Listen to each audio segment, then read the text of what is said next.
Io bello ragazzi, sono le 9:10 di sabato 8 novembre 2025. Adesso continuiamo a leggere e siamo arrivati a pagina 5. Eravamo arrivati a differenza di Barnes che non aveva diciamo niente ed è arrivato diciamo ad avere qualcosa. Adesso leggiamo il caso di una persona che aveva tante diciamo evidenze di ricchezza o non so, però le ha perse tutte. Quindi è questa pagina qua che iniziava diciamo un nuovo capitolo, credo, perché se no non avrebbero messo questo titolo qua. Quindi iniziamo. One of the most common causes of failure is the habit of quitting when one is overtaken by temporary defeat. Every person is guilty of his mistake at one time or another. Quindi qua dice la maggior parte dei fallimenti è causato per delle perdite temporanee e che ogni persona si sente diciamo, non so come si dice, guilty, non so come si dice, tipo condannato dai suoi errori qualche volta. R.U. Darby, who later became one of the most successful insurance salesmen in the country, tells the story of his uncle, who caught by the gold fever in the gold rush days and went west to dig and grow rich. He had never heard the saying that more gold has been mined from the brains of men than has ever been taken from the earth.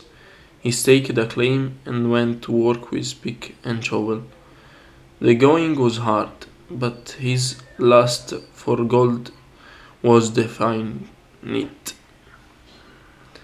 Quindi R.U. Darby, che dopo diventa la persona più diciamo famosa come salesman nel paese, racconta la storia di suo zio che è stato tipo catturato dal cold fever, non so cosa vuol dire.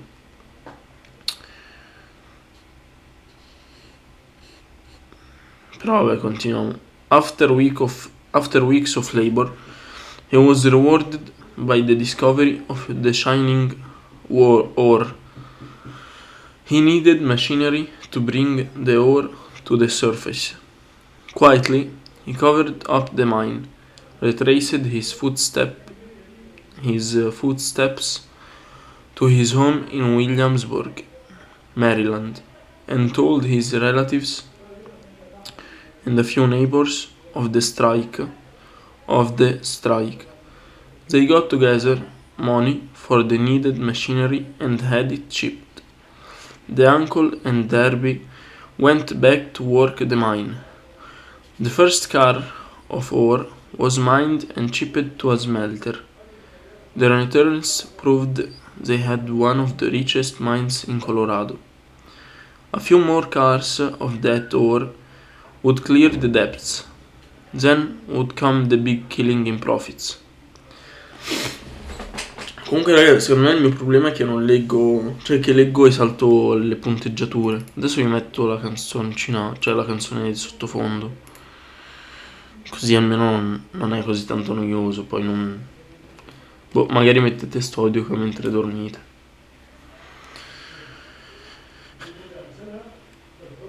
Dico a mio padre di... aspettate. Ok, eccomi. Quindi c'è questo suo zio che voleva, diciamo, scavare l'oro e ha iniziato a prendere tante macchine che scavavano in teoria. Poi non capisco bene tanti termini inglesi perché la maggior parte degli americani che guardo che tradano e basta, o fanno altre robe. Però termini così sembrano abbastanza vecchi e non li capisco. O almeno... sì, non li capisco. A few more cars of that one would clear the depths, then would come the big killing in profits. Down went the drills, up went the hopes of Darby and the uncle. Then something happened. The vein of gold ore disappeared. They had come to the end of the rainbow, and the pot of gold was no longer there. They drilled on, desperately trying to pick up the vein again, all to no avail. Finally, they decided to quit. They sold the machinery to a junk man for a few $100 and took the train back home. Some junk men, c'è scritto tra virgolette, men are dumb, but not this one. He called in a mining engineer to look at the mine and do a little calculating. Prova a seguire ogni punteggiatura, alla virgola mi fermo per un secondo, al punto 2 secondi, così almeno capisco di più e voi capite di più. The engineer advised that the project had failed because the owners were not familiar with fault lines. His calculations showed that the vein would be found just 3 feet from where the derby had stopped drilling. That is exactly where it was found. The junk man took millions of dollars in ore from the mine because he knew enough to seek expert counsel before giving up. Most of the money which went into the machinery was produced through the effort of R.U. Darby, who was then a very young man. The money came from his relatives and neighbors.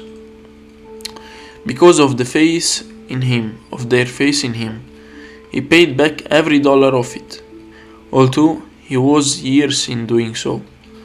Long afterwards, Mr. Darby recouped his loss many times over when he made the discovery that desire can be transmuted into gold. The discovery came after he went into the business of selling life insurance. Remembering that he lost a huge fortune because he stopped 3 feet from gold, Darby profited by the experience in his chosen work. His simple method was to say to himself, I stopped 3 feet from gold, but I will never stop because men say no when I ask them to buy insurance.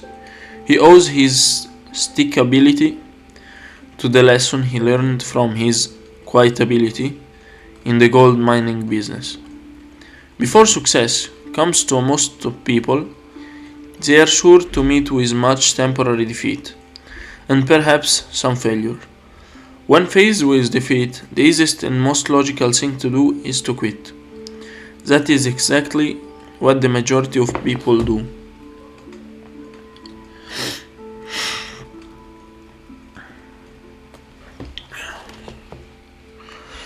More than 500 of the most successful people in America has ever known told the author their greatest success came just one step beyond that point at which defeat had overtaken them. Failure is a trickster with a neat sense of irony and cunning. It takes great delight in tripping one up when success is almost within reach. Quindi se riassumiamo la sua storia di sta persona qua, lui stava scavando per trovare l'oro e ha scavato così tanto finché poi non ha trovato niente e poi tanto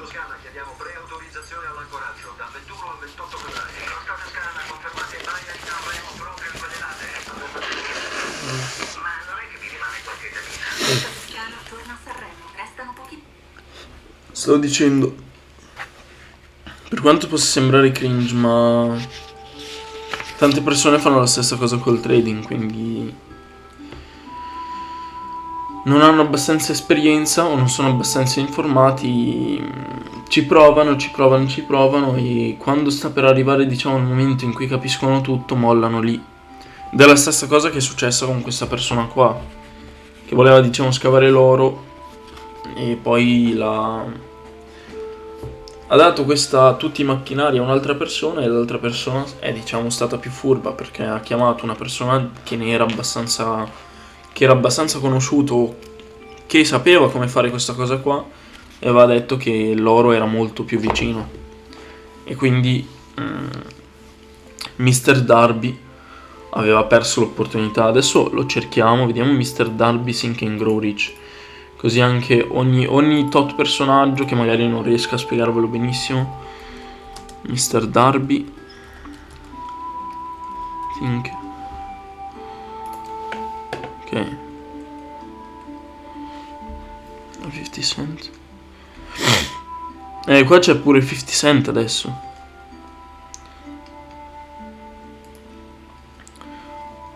Ma basta.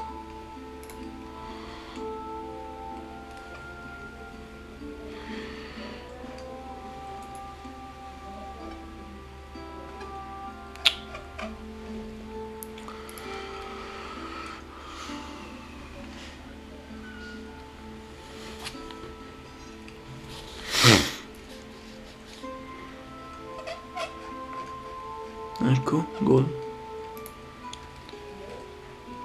Ecco qua.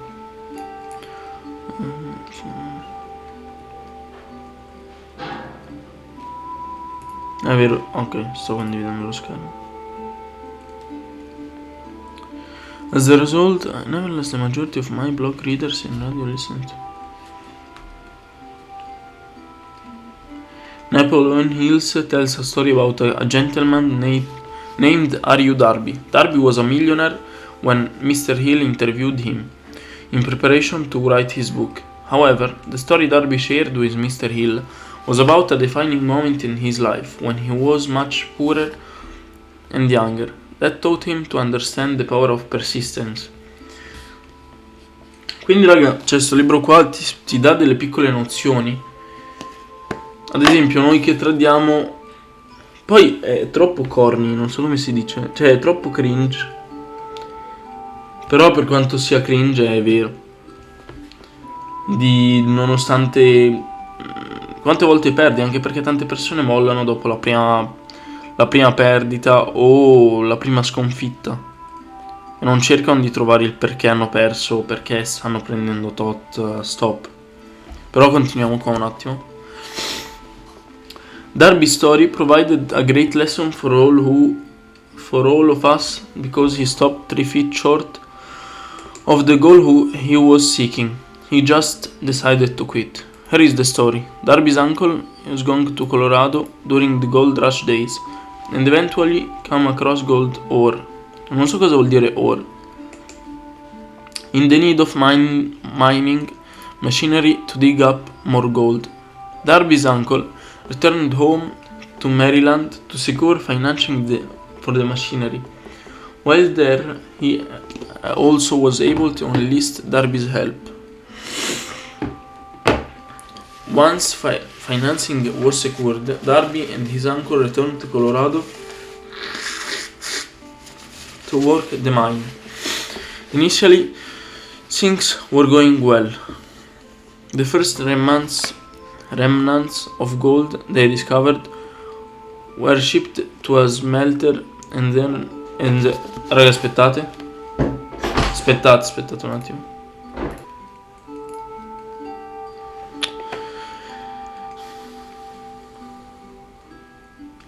Comunque lo facciamo così. Inizialmente le cose andarono bene, i primi resti d'oro che scoprirono furono spediti a una fonderia e i profitti promettevano loro di possedere una delle miniere più ricche del Colorado. Qualche altra scoperta aurifera come la prima avrebbe potuto saldare Darby e suo zio da tutti i loro debiti e renderli molto ricchi. Inutile dire che continuavano a perforare con speranza. Poi accade l'incredibile. La vena di minerale d'oro che avevano trivellato con successo scomparve. Fiduciosi di trovare altro oro, Darby e suo zio continuarono a trivellare, giorno dopo giorno senza fortuna. Ogni giorno di trivellazione li faceva sprofondare sempre di più nei debiti, finché alla fine decisero entrambi di mollare. Vendettero i macchinari di perforazione a un rigattiere lì vicino e tornarono a casa. Il rigattiere non era convinto che la loro miniera non contenesse oro, così assunse un ingegnere minerario per ottenere un parere esperto prima di smontare tutti i macchinari di perforazione per venderli. Le scoperte dell'ingegnere furono scioccanti. Scoprì che la vena di minerale aurifero che Darby e suo zio stavano cercando si trovava a soli 1 metro dal punto in cui avevano smesso di perforare. E come sta fatto qua, raga? Gambling.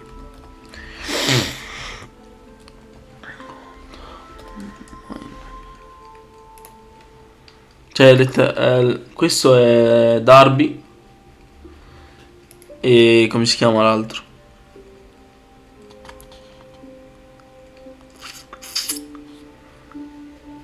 Boh. Junkman.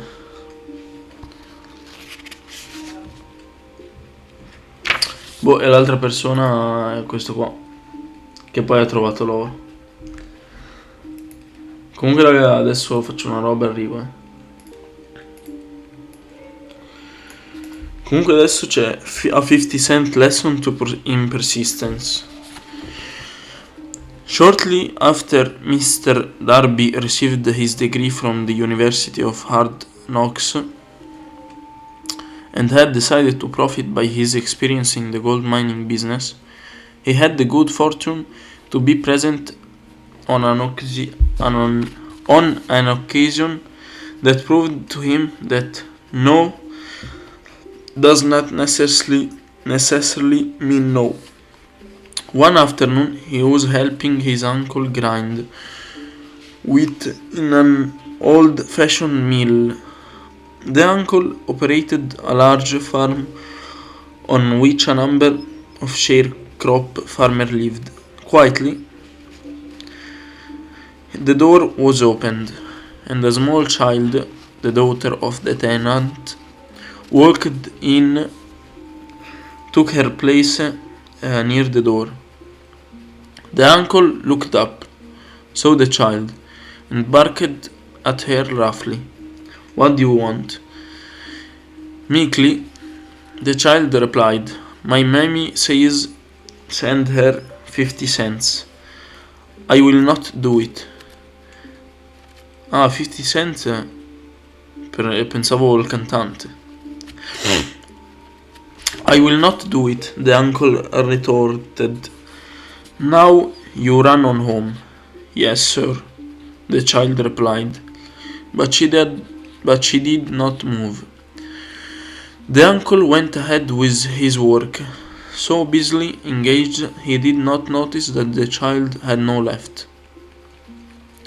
When he looked up and saw her still standing there, he yelled at her, "I told you to go on home. Now go, or I will take a switch to you." The little girl said, "Yes, sir," but she did not budge an inch. The uncle dropped a sack of grain and beat her ass off. Questo non c'era scritto. A sack of grain he was about to pour into the mill hopper, picked up a barrel stave and started towards the child with an expression on his face that indicating trouble. Darby held his breath. He was certain he was about to witness a murder.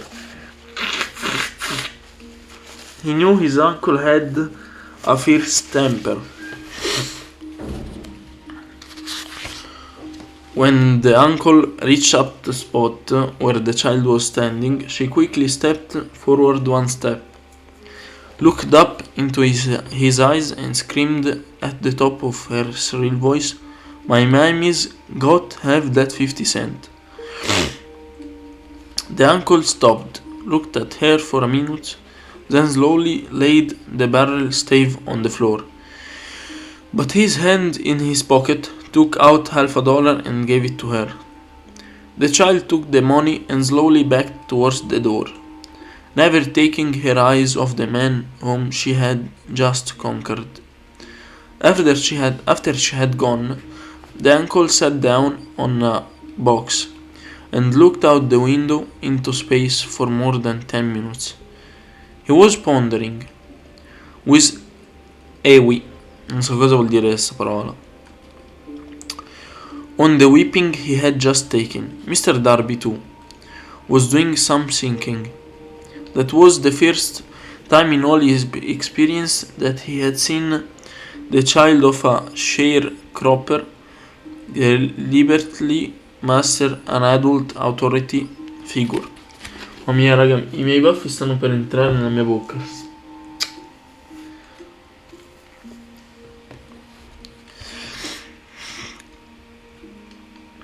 How did she do it? What happened to his uncle that caused him to lose his fierceness and become as docile as a lamb? What strange power did this child use that made her master over her superior? This and other similar questions flashed into Darby's mind, but he did not find the answer until years later, when he told me the story. Strangely, the story of his unusual experience was told to the author in the old mill, on the very spot where the uncle took his whipping. And we stood there in that musty old mill. Mr. Darby repeated the story of the unusual conquest, and finished by asking, "What can you make of it? What strange power did that child use that so completely whipped my uncle?" The answer to his question will be found in the principles described in his book. The answer is full and complete. It contains details and instructions sufficient to enable anyone to understand and apply the same force that the little child accidentally stumbled upon. E adesso in teoria c'è un altro piccolo capitolo, credo. No. In teoria sì. Adesso arrivo, mi tolgo la felpa che fa un caldo.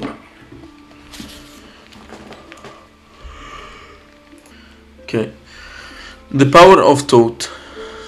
Keep your mind alert and you will observe exactly what strange power came to the rescue of the child.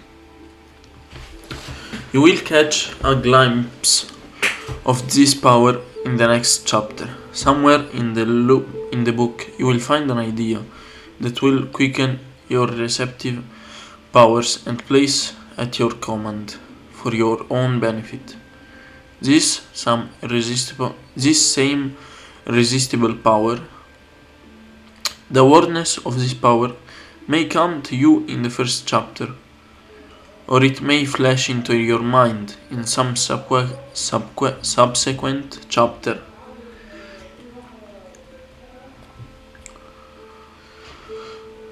It may come in the form of a single idea, or it may come in the nature of a plan or a purpose.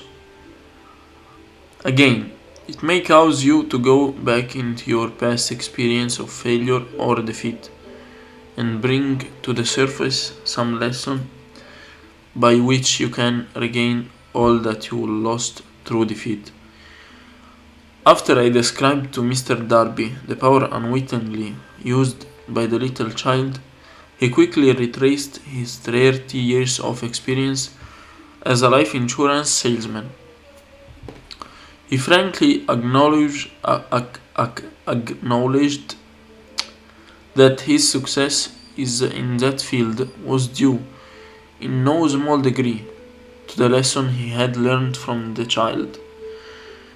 Mr. Darby pointed out, every time a prospect tried to bow me out without buying, I saw the child standing there in the old mill, her big eyes glaring in defiance, and I say to myself, I have got to make this sale. The better portion of all sales I have made were made after people had said no. He recalled, too, his mistake in having stopped only 3 feet from gold. But, he said, that experience was a blessing in disguise. It taught me to keep on keeping on, no matter how hard the going may be. A lesson I needed to learn before I could succeed in anything. This story of Mr. Darby and his uncle, the sharecropper's child, the gold mine and the gold mine, will doubtless be read by hundreds of people who make their living by selling life insurance. To all of this, the author wishes to offer the suggestion that Darby owns to this to experience in his ability to sell more than $1 million of a life insurance every year. Life is strange and often imponderable. Both the success and the failures have their roots in simple experiences. Mr. Darby's experiences were commonplace and simply enough, yet, as they held the answer to his destiny in life, they were as important to him as life itself. He profited by these two dramatic experiences because he analyzed them and found the lesson they taught. But what of the person who has neither the time nor the inclination to study failure in search of knowledge that may lead to success? Where and how they to learn the art of converting defeat into stepping stones to opportunity? In answer to this question, this book was written. The answer called for a description of 13 principles. However, remember as you read that the answer you may be seeking to the questions which have caused you to ponder over the strangeness of life may be found in your own mind. Some idea, plan, or purpose may spring into your mind as you read. One sound idea is all you need to achieve success. The principles described in his book contain the best and most practical ways and means of creating useful ideas. Before we get any further in our approach to the description of these principles, we believe you are entitled to receive the important suggestions. When riches begin to come, they come so quickly, in such great abundance, that one wonders where they have been hiding during all those lean years. This is an astounding statement, and all the more so when we take into consideration the popular belief that riches come only to those who work hard and long. When you begin to think and grow rich, you will observe that riches begin with a state of mind, with the fitness of purpose, with little of no hard work. You and every other person ought to be interested in knowing how to acquire a state of mind that will attract riches. I spent 25 years in research, analyzing more than 25,000 people, because I, too, wanted to know how wealthy men become that way. Without that research, this book could not have been written. Here, take notice of a very significant truth. The business depression started in 1929 and continued on an all-time record of destruction until some time after President Roosevelt entered office. Then the depression began to fade into nothingness. Just as an electrician in a theater raises the lights so gradually that darkness is transmuted into light before you realize it, so did the spell of fear in the minds of the people gradually fade away and become faith. As soon as you master the principles of this philosophy and begin to follow the instruction for applying those principles, your financial status will begin to improve. Everything you touch will begin to transmute itself into an asset for your benefit. Impossible? Not at all.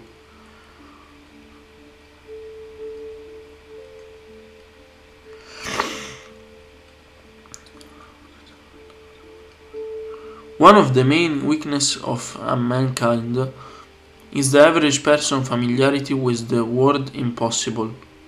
He knows all the rules that will not work. He knows all the things that cannot be done. This book was written for those who seek the rules that have made others successful, and are willing to stake everything on those rules. A great many years ago, I purchased a fine dictionary. The first thing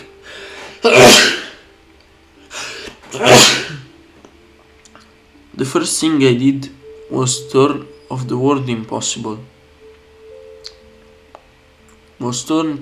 impossible and nearly clip it out the book.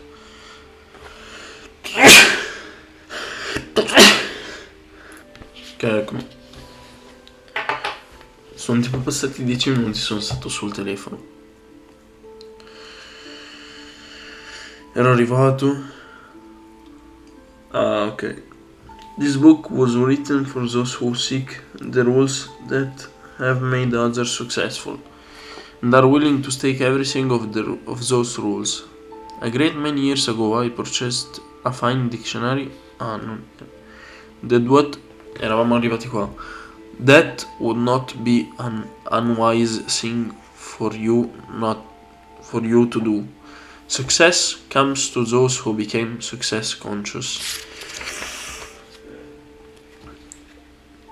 Failure comes to those who indifferently allow themselves to become failure conscious.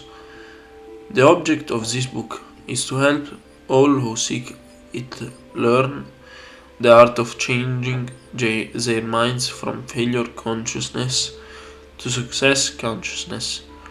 Another weakness found in altogether too many people is the use of measuring everything and everyone by their own impressions and beliefs. Some who read this will believe that no one can think and grow rich. They cannot think in terms of riches because their thought habits have been steeped in poverty.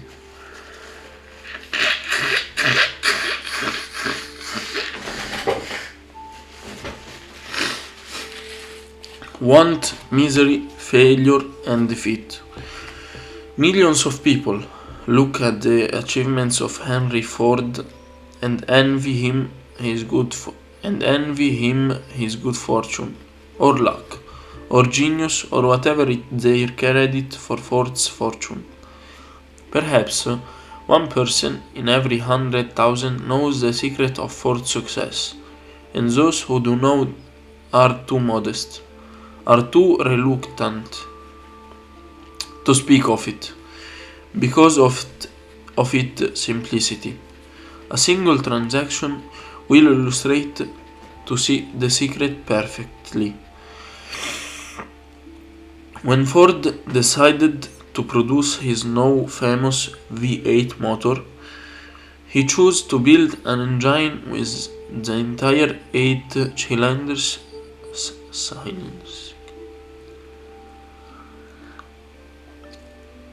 cast in one block, and instructed his engineers to produce a design for the engine.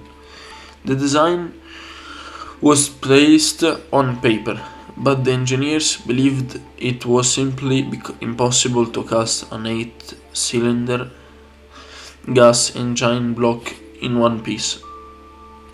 Ford said, "Produce it anyway," but they replied, "It's impossible."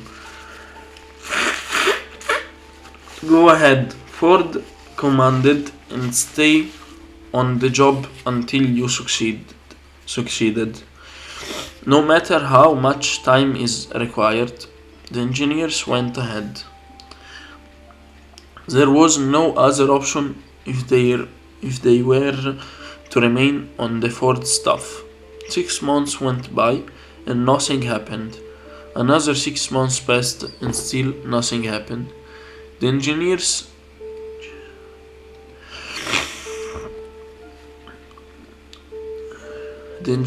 tried every conceivable plan to carry out the orders, but the thing seemed out of the question, impossible.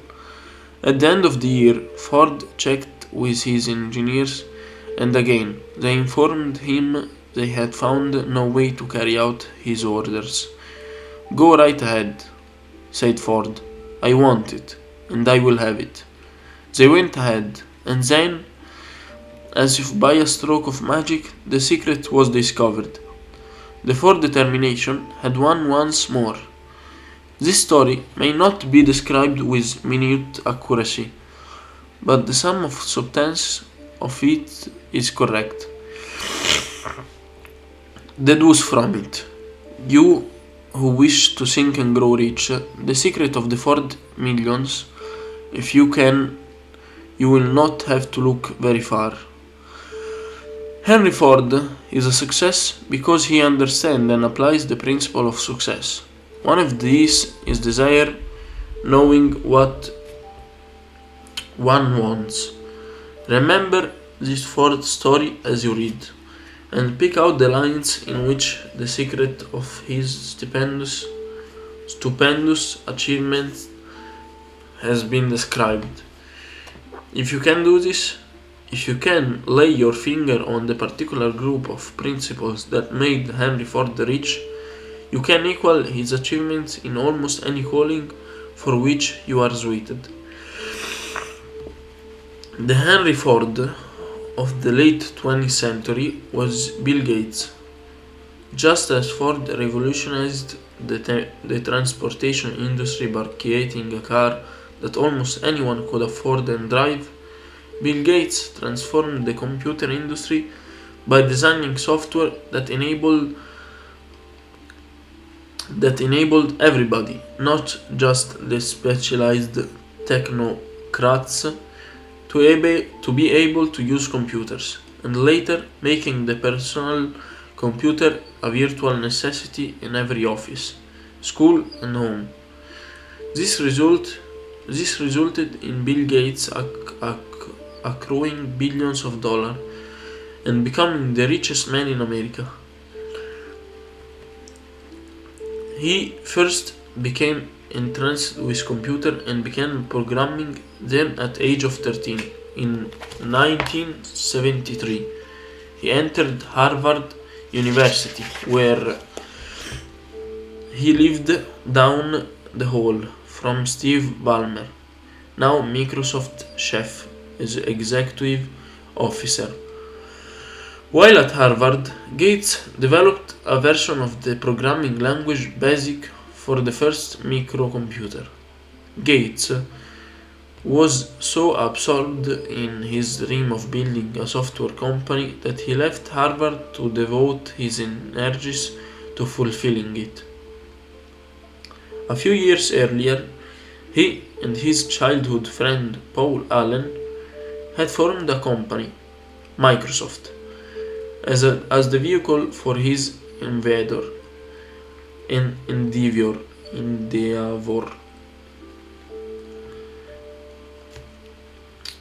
Guided by a belief that the computer would be a valuable tool on every office desktop and in every home, they began to developing software for personal computer. Gates' foresight and his vision for personal computing have been central to the success of Microsoft and the software industry. Having achieved this his major goal, Bill Gates continued to pursue new goals, both in the business of creating ever improving computer programs and in his philanthropic work. Having founded with his wife, Melinda, the largest charitable foundation in the world. You are the master of your fate, the captain of your soul. Qua siamo un altro piccolo capitolo. Comunque Ragazzo, non so se perché, cioè proprio quando devo registrare c'ho il raffreddore o non lo so, c'ho una strata fatta.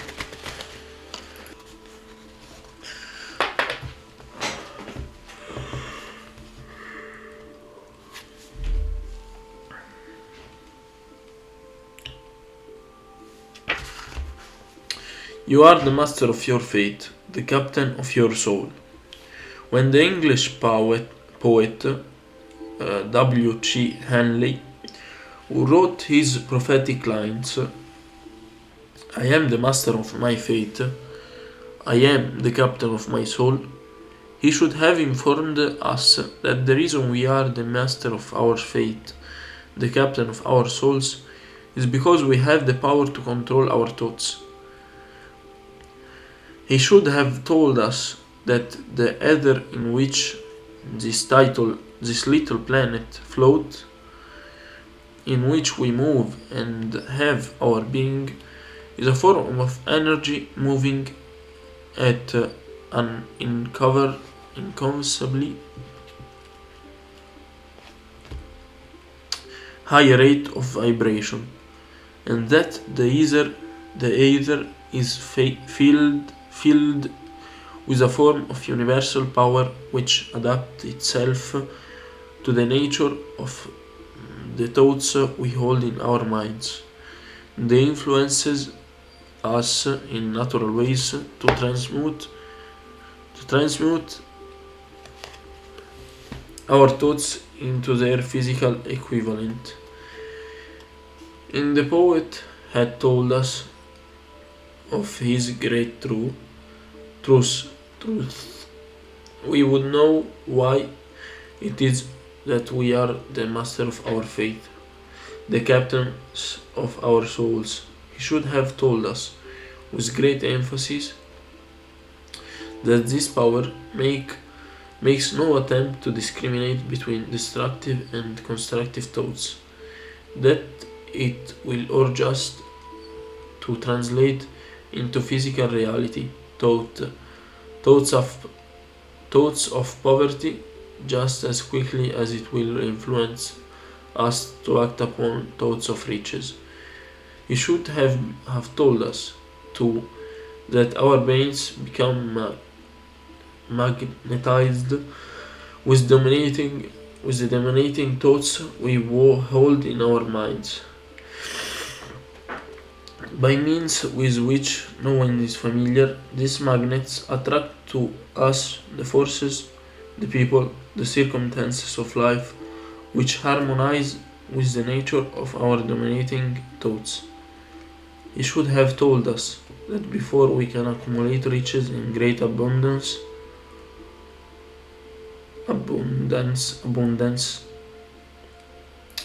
we must magnetize our minds with intense desire for riches, that we must become money conscious until the desire for money drives us to create defined plans for acquiring it.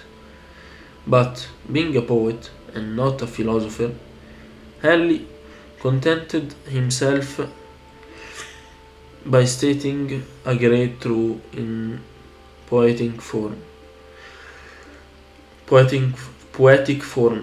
leaving those who followed him to interpret the philosophical meaning of his lines. Little by little, the truth has unfolded itself, until it now appears certain that the principles described in his book hold the secret of mastery over our economic fate. Another man who exemplifies being master of his fate is Steven Spielberg, one of the all-time great motion picture directors. He dreamed of being a movie director from childhood. He began making amateur films with a primitive camera when he was still a child, and the dream never subsided. How Spielberg broke into Universal Studios is a legend in the movie industry. He took the Universal Studios tour, an attraction that enables visitors to get an inside look at the movie businesses. Visitors ride around the studio, lots on a tram. Steven sneaked off the tram and hid between two sounds stages until the tour ended. When he left at the end of the day, he made a point of saying a few words to the gate guard. Day after day, he went back to the studio for 3 months. He walked past the guard, waved at him, and he waved back. He always wore a suit and carried a briefcase, letting the guard assume he was one of the students with a summer job in the studio. He made a point of speaking to and befriending directors, writers, and editors. He even found a vacant office, took it over, and listed his name in the building directory. He made it his business to get to know Sid Sheinberg, then heard of production for the studio television arm. He showed him his college film project, which so impressed Sheinberg that he put the young man under contact with the studio.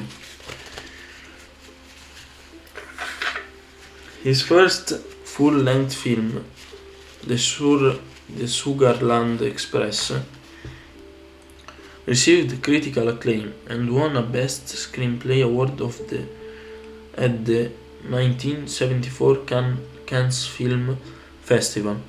Unfortunately, it did not do very well at the box office. His big break came a year later when he discovered the book Jaws. The studio had already decided to produce Jaws and had chosen a well-known director to film it. Spielberg desperately wanted to make this movie. Despite the financial failure of Sugarland Express, his self-confidence had not diminished, and he persuaded to dismiss the chosen director and gave the film to him. It was not an easy assignment. From the beginning, trouble beset the production. It ran into technical and budget problems.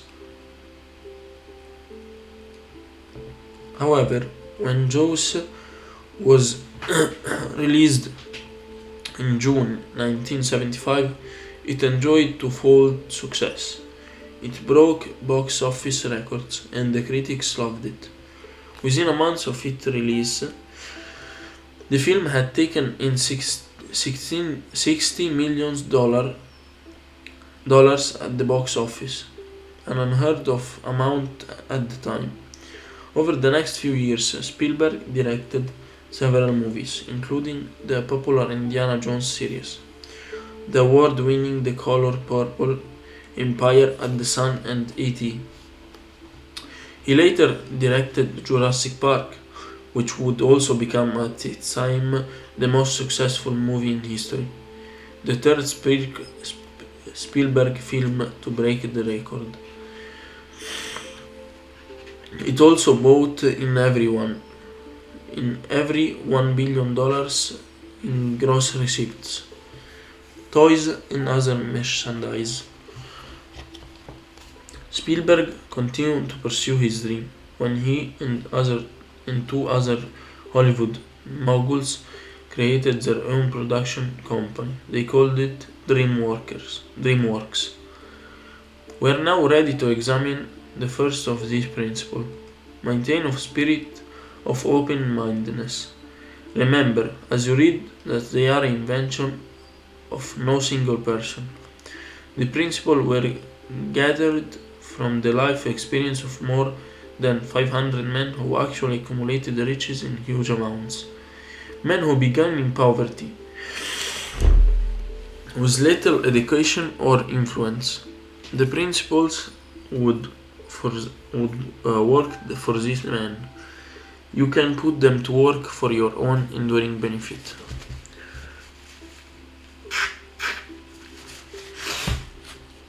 You will find it easy, not hard to do.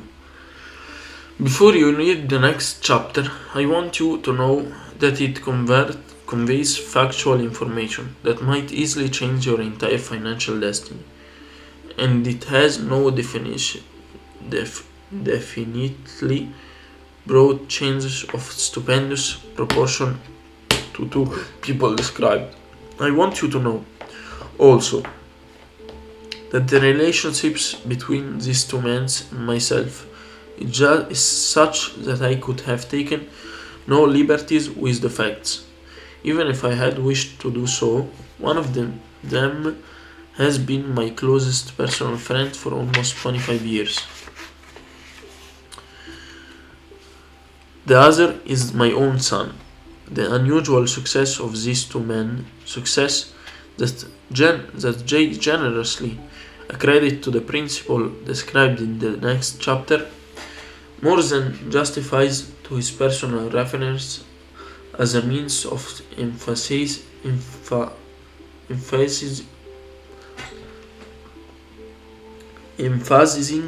the far-flung power of this principle. Quindi il capitolo 2 è qua alle porte, ma lo leggeremo stasera, raga. Ho fatto quasi 13 pagine. Vediamo quante pagine sono qua. Quindi dai, adesso metto un segno qua. Metto un fazzoletto. Basta raga, adesso continueremo stasera. Adesso mi sa che o vado a dormire un po' o vado a fare qualcosa. Dovrei iniziare a studiare perché la settimana prossima siamo pieni di verifiche. Vediamo un attimo. Classe viva.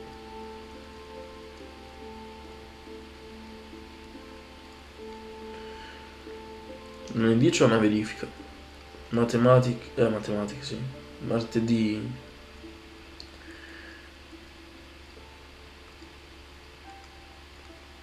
C'è un po' di robe da fare comunque. Quindi dai ragazzi, ci sentiamo stasera. Bella.